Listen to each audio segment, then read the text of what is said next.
এবং শিক্ষা নীতি অনুযায়ী কেন্দ্র একটা বাতিল হওয়ার জন্য 3টা শর্ত লাগে। প্রথমত নকল, দ্বিতীয়ত প্রশাসনিক অদক্ষতা এবং তৃতীয়ত দুর্নীতি। তো এমন একটাও কারণ নাই যেটা আমাদের মানে দেখাতে পারবে যে আমাদের কেন্দ্র হিসাবে দায়িত্ব পালনে যে দক্ষ নয়।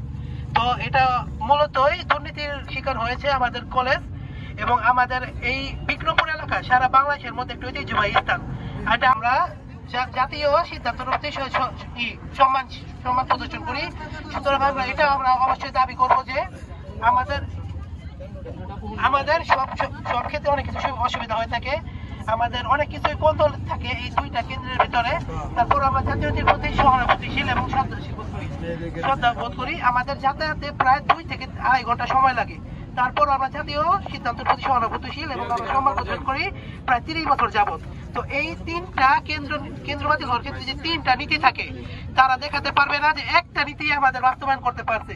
তো তারা কি আমরা কি অভিযোগ করতে পারি না যে তারা ক্ষমতার টাকা খরচ করে তারপরে এরকম মানে দুর্নীতি করে যে আমাদের সম্মানহানি করতেছে।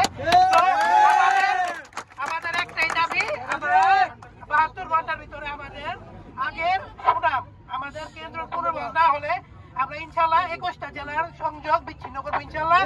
এবং আমরা যেহেতু আমরা জনগণ, আমরা সরকার বানাইছি, আমাদের